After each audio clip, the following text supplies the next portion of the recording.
नमस्कार दोस्तों, स्वागत है आपका हमारे ऑनलाइन प्लेटफ़ॉर्म में। और प्रागैतिहासिक काल के इस खंड में हम आज नवपाषाण काल को देखेंगे। नवपाषाण काल को न्यूलिथिक एज भी कहते हैं। तो शुरू करते हैं नवपाषाण काल। नवपाषाण काल के जनक सर जॉन लुबाक हैं और इन्होंने नवपाषाण काल का सबसे पहले प्रयोग जो है प्री हिस्टोरिक टाइम्स में किया था। तो देखिए, नवपाषाण काल या न्यूलिथिक शब्द का प्रयोग सबसे पहले सर जॉन लुबाक ने 1865 में प्रकाशित पुस्तक प्री हिस्टोरिक टाइम्स में किया।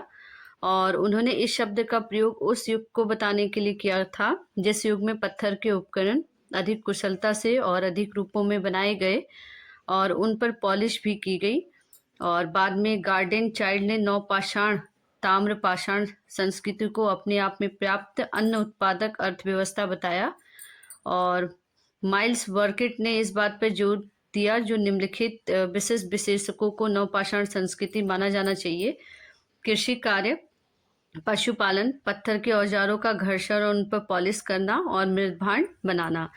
ठीक है, तो नवपाषाण क्रांति के जो जनक हैं वो किसको माना जाता है? गॉर्डन चाइल्ड को माना जाता है। और उन्होंने इस नवपाषाण काल को 4 भागों में बांटा था। और कृषि की शुरुआत इसी काल में हुई थी, इसलिए इसे नवपाषाण क्रांति कहा जाता है। कृषि की शुरुआत, कृषि का ज्ञान जो है नवपाषाण काल में हो गया था और स्थायी आवास बनाने लगे थे। मानव का विकास हो गया था, घर का विकास हो गया था और कच्ची ईंटों के आयताकार घर के प्रमाण भी नवपाषाण काल में देखे गए हैं। उसके अलावा मृदभांड का विकास, हाथ व चौक से निर्मित मृदभांड और पशुपालन, बड़े पैमाने में जो है पशुपालन किया जाने लगा था। और पशुपालन का ज्ञान जो है बड़े पैमाने में था नवपाषाण कालीन लोगों को। और पॉलिशदार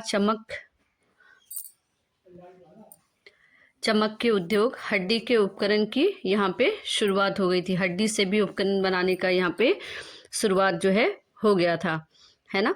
और नवपाषाण कालीन उपकरण की जो खोज है उत्तर भारत में की गई है और दक्षिण भारत में। ठीक है, उत्तर भारत में ली मैनसूयर ने इसकी खोज की है, नवपाषाण कालीन उपकरण की। किसने? ली मैनसूयर ने। और दक्षिण भारत में नेवेलियन फ्रेडर ने। दक्षिण भारत में नवपाषाण कालीन उपकरण की खोज नेवेलियन फ्रेडर ने की है। तो चलिए देखते हैं एक एक करके। नवपाषाण काल की संकल्पना में इधर कुछ वर्षों में परिवर्तन हुआ। एक आधुनिक अध्ययन में उल्लेख किया गया है कि नवपाषाण शब्द उस पूर्व धातु चरण संस्कृति का सूचक होना चाहिए जब यहाँ पे रहने वाले अनाज उगाकर और पशुओं को पालतू बनाकर भोजन में की विश्वस्त पूर्ति की व्यवस्था कर ली थी। ठीक है, तो नवपाषाण काल में लोग जो है अनाज उगाने लगे थे, पशु पालन जो है बहुत बड़े पैमाने में किया जाने लगा था। तो जो है भोजन की व्यवस्था उन्होंने पूरी अच्छी तरीके से कर ली थी और ये एक स्थान पर टिककर जीवन बिताना आरंभ कर दिया था। इन्होंने एक स्थान पर रह के ये लोग जीवन बिताने लगे थे। और फिर भी घर्षित पत्थर के औजार नवपाषाण संस्कृति की सर्वाधिक अनिवार्य विशेषता है। वनस्पति कृषिकरण और पशुओं को पालने का एक स्थान पर टिककर जीवन बिताने के आधार पर ग्राम समुदायों की शुरुआत हुई। ठीक है, तो उस समय पे नवपाषाण काल में ये कृषि करने लगे थे और पशुपालन बड़े पैमाने में करने लगे थे। तो ये एक जगह पर इन्होंने रहना आरंभ किया और जब एक जगह पे ये जीवन बिताना इन्होंने आरंभ किया तो समुदायों की यहाँ पे से क्या हो गई थी? शुरुआत हो गई थी। एक समुदाय बना लिया और समुदायों की यहाँ पे क्या हो गई? शुरुआत हो गई थी। साथ ही कृषि प्रौद्योगिकी की शुरुआत हुई। इसके अतिरिक्त प्रकृति पर और अधिक नियंत्रण और प्राकृतिक साधनों का दोहन हुआ। 5th विश्व के संदर्भ में नवपाषाण युग 9000 ईसा पूर्व से प्रारंभ होता है, लेकिन भारत में इसकी शुरुआत 7000 ईसा पूर्व से हुई है। ठीक है, तो विश्व के संदर्भ में 9000 ईसा पूर्व नवपाषाण काल का प्रारंभ हो जाता है, लेकिन भारत में इसकी शुरुआत 7000 ईसा पूर्व में हुई है। और खेती पे आधारित नवपाषाण कालीन संस्कृति का प्रारंभिक साक्ष्य भारत के पाक क्षेत्र के पश्चिमोत्तर भाग और में बुनियादी तौर पर क्वेटा पानी और में लोरालाई और जोश नदियों के घाटियों में प्राप्त हुआ है। किले गुल मोहम्मद, गुमली, राना घुंडई, अंजीरा, मुंडीगाग, महरगढ़ और जो कच्छी मैदान में स्थित हैं, के पुरातात्विक स्थलों से 7000 से 5000 ईसा पूर्व के समय के साक्ष्य मिलते हैं, है ना। और इससे पता चलता है कि मेहरगढ़ में लगभग 7000 ईसा पूर्व में बसने से ये क्या हो गए थे, शुरू हो गए थे। तो मेहरगढ़ में ये लगभग 7000 ईसा पूर्व जो है बसना इनका आरंभ हो गया था। और पशुपालन के प्रादुर्भाव के साथ ही धर्म और समाज के क्षेत्रों में उन कर्मों से संबंधित अन्य आचार व्यवहारों का भी यहाँ पे क्या हो गया था, विकास हो गया था। उदाहरण के लिए हमें मरणोपरांत जीवन, मृत्यु के बाद पुनर्जीवन, आत्मा का देहांतरण और पुनर्जन्म चक्र के संबंध में विश्वास जैसी नई अवधारणाओं के उदय को देखने को यहाँ मिलता है। स्थायी बसाव के फलस्वरूप नई नई दस्तकारी जैसे मृदभांड बनाने की कला का विकास हुआ। यद्यपि पशुपालन की शुरुआत मध्य पाषाण काल से ही हो गई थी, परंतु इस काल में जंगली पशुओं को अत्यधिक संख्या में पालतू बनाया गया।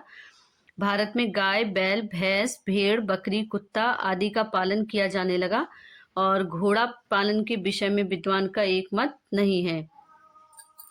पूर्व में मानव शरीर ढकने के लिए पशु चर्म, पत्तों एवं छालों का प्रयोग करता था, परंतु इस काल में उसने वस्त्र का निर्माण सीख लिया था। भीमबेटका में प्रयुक्त रंग इस तथ्य की पुष्टि करता है कि वस्त्रों को रंगने की यहाँ पे क्या हो गई थी, शुरुआत हो गई थी। अग्नि का उपयोग जो है इस काल में महत्वपूर्ण उपलब्धि थी। अग्नि के उपयोग से भारत में पकाए जाने की तकनीक प्रारंभ हुई। अग्नि ने अंधकार में प्रकाश फैलाया। तो इस काल में आग की खोज हो चुकी थी और आग में खाना जो पकाने का यहाँ पे विकास हो चुका था। मतलब नवपाषाण कालीन मानव जो है खाना जो है पकाकर खाता था, भोजन को पकाकर खाता था। और इससे क्या हो गया, अग्नि की खोज से जो है प्रकाश का एक उनको स्रोत मिल गया। शरीर में ऊर्जा का संचार भी अग्नि के कारण संभव हुआ। नवपाषाण युग के अंतिम दौर में धातुओं के उपयोग की शुरुआत हुई। तांबा सर्वप्रथम इस्तेमाल होने लगा। तो तांबे की खोज सबसे पहले हुई थी। मोस्ट इम्पॉर्टेंट है, बार बार यहाँ से एग्जाम में पूछा जाता है कि किस धातु का आदि मानव ने सबसे पहले प्रयोग किया था, तो तांबे का। इसी कारण यह काल ताम्र काल कहलाया। मनोरंजन के साधनों में नृत्य, गान एवं आखेट प्रमुख रहा होगा। भीमबेटका के चित्र लोगों में इस कला के प्रति रुचि प्रकट करते हैं। और फिर आता है अंत्योष्टि संस्कार। तो इस काल में अंत्योष्टि संस्कार के निम्नलिखित रूप दिखाई पड़ते हैं।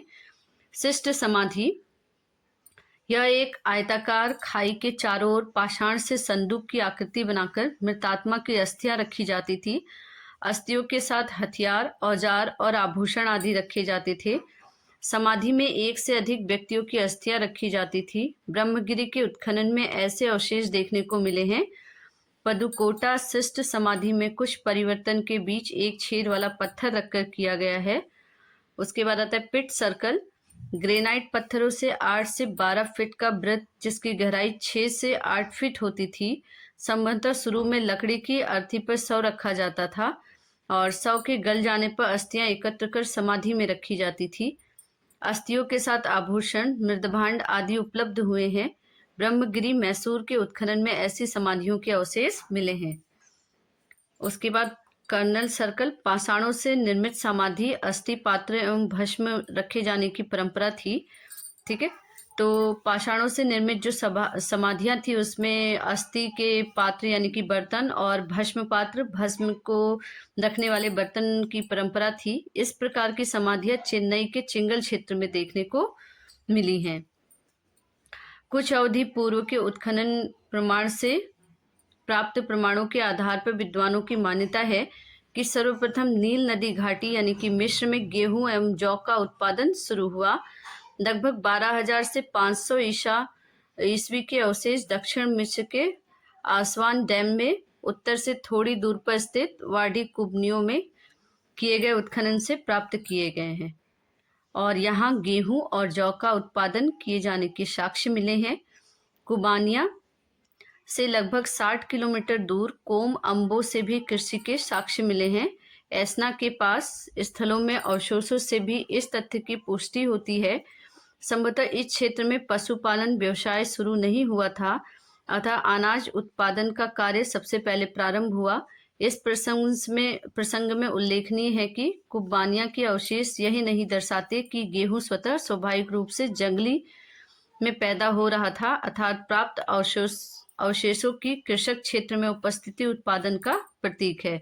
ठीक है, तो कुब्बानिया में जो अवशेष मिले हैं, गेहूं के अवशेष जो मिले हैं, वो माना जाता है कि जंगली रूप से पैदा नहीं हो रहा था, अपने आप पैदा नहीं हो रहा था, जबकि वो कृषि करके उन्हें उगाया जा रहा था।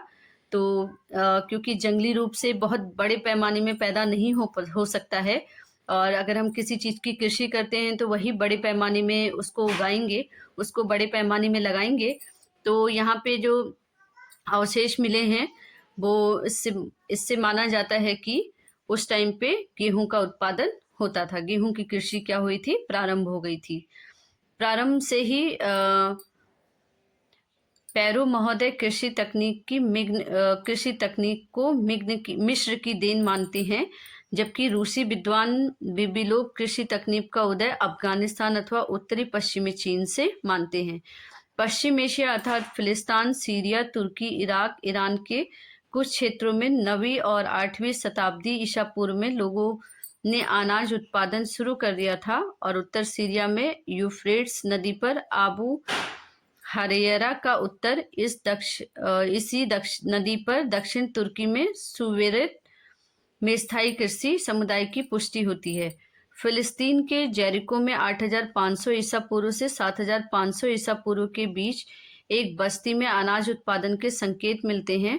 उत्खनन से जेरिको की चतुर्दिक 2 मीटर चौड़ी पत्थर की दीवार एवं गोल मीनारों के अवशेष मिले हैं, और यह किलेबंदी का संसार में प्रारंभिक साक्ष्य माना गया है। दक्षिण तुर्की रियत हुयूक माबक बस्ती में गेहूं, जौ, मटर की खेती के प्रमाण मिले हैं। तो दक्षिण तुर्की में जो है गेहूं, जौ और मटर की खेती के प्रमाण मिले हैं, और यहाँ पे ये लोग भेड़, बकरी जैसे जानवरों को भी क्या करते थे, पालते थे। और उत्खनन में मकान की दीवारों पर बिना सिर के मानव शवों को निगलते गिद्ध के चित्र, फूटती ज्वालामुखी के अंकन को देखा गया है। वहां से पाषाण कुठार, मृदभांड, हड्डियों के औजार एवं लकड़ी के कटोरे भी पाए गए हैं। और इराक में 6500 ईसा पूर्व के बीच साक्ष्य जारमोन नामक स्थल से प्राप्त हुए हैं, और बड़ी संख्या में मकानों में आंगन, कई कमरे का होना इस तथ्य को इंगित करता है कि यहाँ कोई बड़ी बस्ती थी। ठीक है, तो जो उत्खनन में बड़ी संख्या में यहाँ पे मकान मिले हैं, बड़े बड़े मकान, और उनमें बहुत सारे कमरे भी मिले हैं, और ये इंगित करता है कि यहाँ पे कोई बड़ी बस्ती रही होगी। भेड़ बकरी पालन एवं कृषि द्वारा जीविकोपार्जन संभव था। अब देखिए, भौगोलिक क्षेत्र विद्वानों द्वारा प्राप्त स्थलों के आधार पर नवपाषाण संस्कृति को मोटे रूप से 6 भौगोलिक क्षेत्रों में विभक्त किया जाता है। उत्तर पश्चिम क्षेत्र, वर्तमान अफगानिस्तान एवं पाकिस्तान में पुरातत्वविदों ने ऐसी गुफाएं खोजी हैं जहां से 7000 ईसा पूर्व से भेड़ एवं बकरियां पाली जाती थी। यहीं से गेहूं एवं जौ की खेती की शुरुआत जो है, वहां से प्रारंभिक साक्ष्य मिले हैं। मेहरगढ़ यह क्वेटा के लगभग 150 किलोमीटर की दूरी पर स्थित है, और इस स्थल का उत्खनन से पता चलता है कि इस क्षेत्र का पूर्व मृदभांड नवपाषाण काल से समृद्ध हड़प्पा काल तक एक लंबा सांस्कृतिक इतिहास रहा है। मेहरगढ़ से तांबा गलाने के स्पष्ट प्रमाण मिलता है, और यहाँ नवपाषाण काल के 2 स्तर प्राप्त हुए हैं। हड़प्पा कालीन अवशेष ऊपरी स्तरों से प्राप्त हुआ है, और यहाँ नवपाषाण कालीन संस्कृति के प्रारंभिक चरण में मृदभांड अनुपस्थित थे। मेहरगढ़ से गेहूं के तिल और जौ के 2 किस्मों की खेती किए जाने के संकेत मिलते हैं, और इसे बलूचिस्तान की रोटी की टोकरी कहा जाता है। यहाँ कच्ची ईंटों के आयताकार मकानों में लोग रहते हैं। संभवतः आवासीय परिसर में भंडारण के लिए अलग से व्यवस्था की जाती होगी। प्राप्त औजारों में परस्तर कुठार, घर्षण पाशार आदि प्रमुख हैं। मेहरगढ़ के द्वितीय काल में गेहूं, जौ, अंगूर एवं कपास की खेती के प्रमाण मिले हैं। पुरातत्वविदों का अनुमान है कि हड़प्पा निवासियों ने गेहूं, जौ, कपास की खेती की तकनीक मेहरगढ़ के पूर्वजों से ग्रहण की होगी। मेहरगढ़ से प्राप्त इस साक्ष्य के कारण इस सिद्धांत को संशोधित करना पड़ेगा।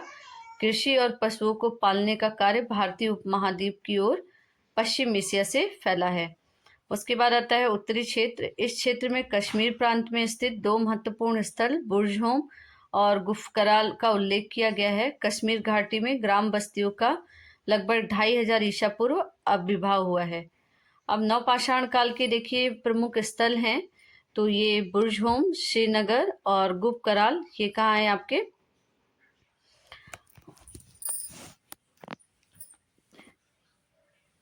ये देखिए बुर्ज होम, श्रीनगर और गुपकराल, ये भारत में है आपके जम्मू एंड कश्मीर में।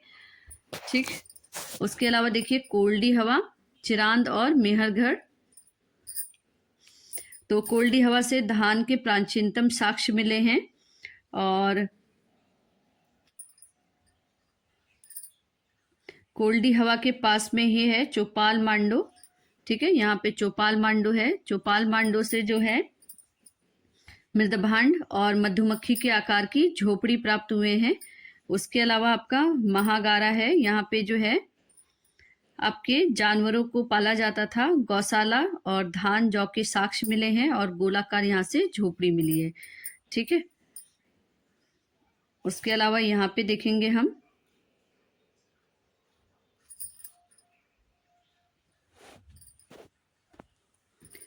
यहाँ हम पश्चिम बंगाल में देखेंगे।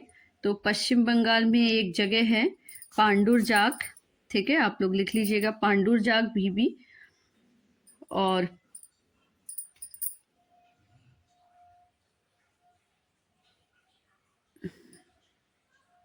यहाँ चिरांद बिहार में, चिरांद देखिए ये है चिरांद यहाँ बिहार में।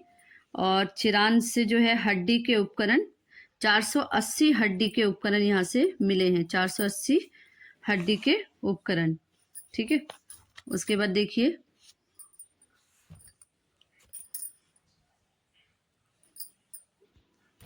फिर यहाँ देखिए नागार्जुन कोटा, उन्नूर और कोडेकल, ये कहाँ पे आपके?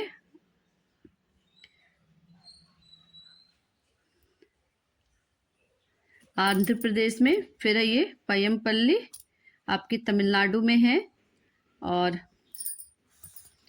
उसके बाद यहाँ पे देखेंगे हम, उसके बाद देखिए कर्नाटक में है आपका कोडेकल, मास्की, हल्लूर और पिगलीहल, टिक्कोटा, ये मास्की। ठीक है, पिगलीहल, टिक्कोटा और कोडिकल। ठीक है, तो ये कहाँ है आपके? कर्नाटक में। और फिर यहाँ पे आते हैं ये मेहरगढ़ में। तो मेहरगढ़ जो है बलूचिस्तान में है और यहाँ पे सबसे प्राचीनतम गांव या बस्ती के साक्ष्य मिले हैं। यहाँ से कृषि के प्राचीनतम साक्ष्य मिले हैं। गेहूं, कपास, अंगूर, जौ का यहाँ पे उगाया जाता था। और पशुपालन में यहाँ पे भैंस पालन के प्राचीनतम साक्ष्य मिले हैं। कहाँ से? मेहरगढ़ से। ठीक है, मेहरगढ़ कहाँ पे है? बलूचिस्तान में है। और यहाँ पे उटनूर, कुपगन, कोडिकल में राख के टीले मिले हैं। ठीक है, उटनूर, कुपकन और कोडिकल में राख के टीले मिले हैं।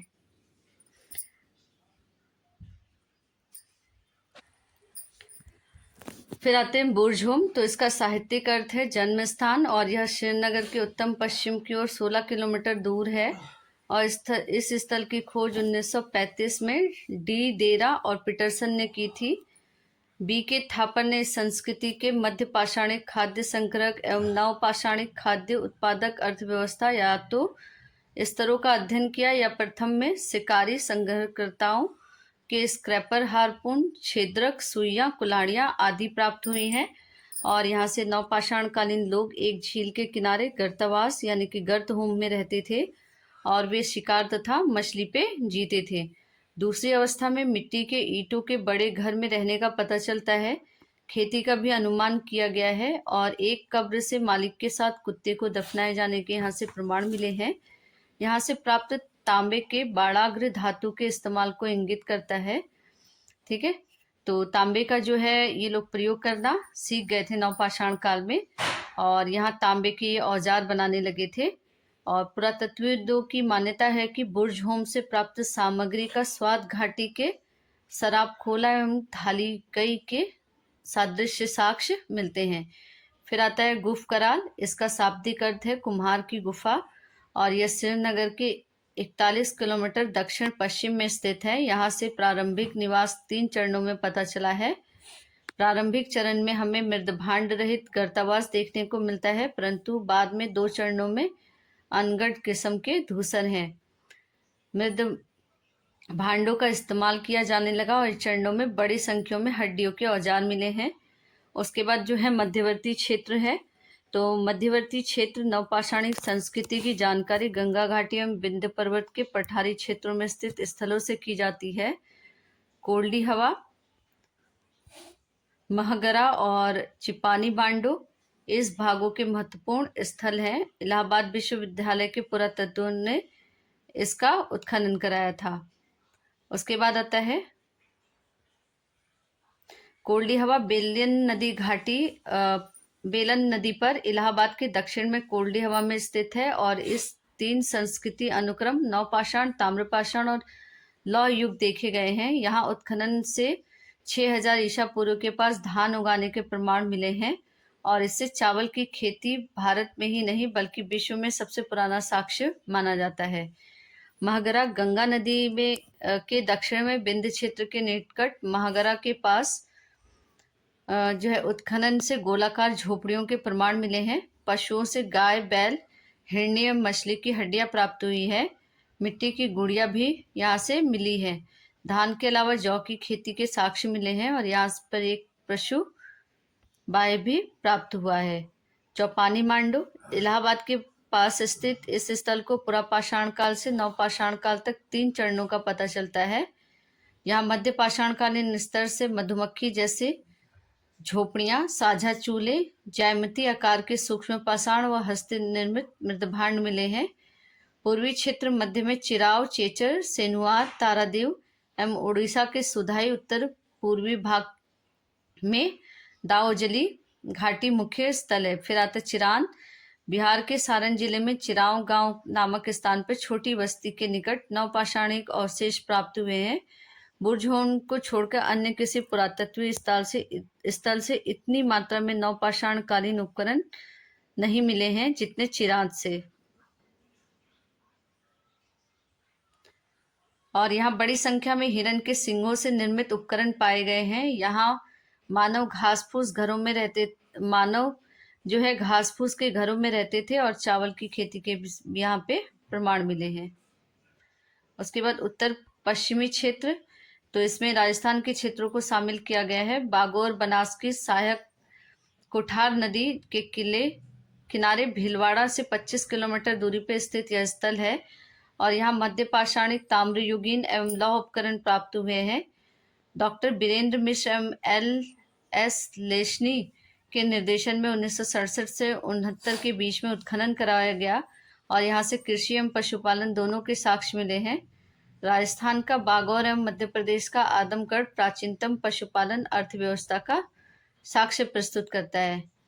उसके अलावा बालाथल उदयपुर से 42 किलोमीटर दक्षिण पूर्व बल्लभनगर तहसील में स्थित 1993 में इस स्थल की खोज प्रोफेसर BN मिश्र के निर्देशन में कराया गया, और यहाँ से प्राप्त मृदभांड सादृश्य हड़प्पा स्थल के प्राप्त मृदभांडों से की जाती है। यहाँ से प्राप्त ताम्र औजार पर भी हड़प्पा सभ्यता का प्रभाव दिखाई देता है। उसके बाद आता है दक्षिण भारत। तो दक्षिण भारत में उन्नत आखैड़ व्यवस्था अर्थव्यवस्था चरण से खाद्य उत्पादन अर्थव्यवस्था चरण में संक्रमण की समस्या अभी तक स्पष्ट रूप से हल नहीं की जा सकी है। नवपाषाणकालीन पहाड़ी बस्तियां और सूक्ष्म बक्खन पठार पर पाई गई है, और ये बस्तियां खासतौर पर कुछ क्षेत्रों में फली फूली जहां सामान्य वर्षा प्रतिवर्ष 25 सेंटीमीटर से कम रही होगी। तो ये हमने नवपाषाण कालीन सभ्यता के इम्पोर्टेंट फीचर्स को देखा, और इसके बाद हम ताम्र पाषाणिक संस्कृति को देखेंगे, चैल्कोलिथिक कल्चर। आज के लिए इतना ही। चैनल को ज़्यादा से ज़्यादा लाइक करिए, शेयर करिए एंड सब्सक्राइब करिए। धन्यवाद।